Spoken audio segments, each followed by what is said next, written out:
It's been described as a shock return, an astonishing comeback. David Cameron's re-emergence from the political wilderness has been headline-grabbing, but for some British voters, he's far from an inspiring pick for Foreign Secretary. I think that they've run out of ideas, really, and they've run out of credible people. He's been on the rock for a while.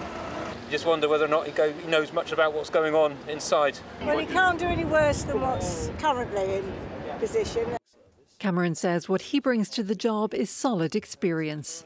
We have some daunting challenges as a country, the conflict in the Middle East, the war in Ukraine. And, of course, I hope that 6 years as Prime Minister, 11 years leading the Conservative Party gives me some useful experience and contacts and relationships and knowledge.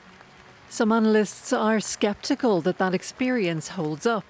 Cameron's past interventions in the Middle East are seen as failures that only fuelled conflict. The so-called golden era of UK-China relations during his time in Downing Street has been dismissed by his new boss as naive. And he's the person who triggered the Brexit referendum, changing the UK's relationship not just with Europe, but with the rest of the world. The world has moved on and British policy has moved on since David Cameron was Prime Minister. He brings quite a bit of baggage into a job where he has to confront the fact that the world and British policy has changed.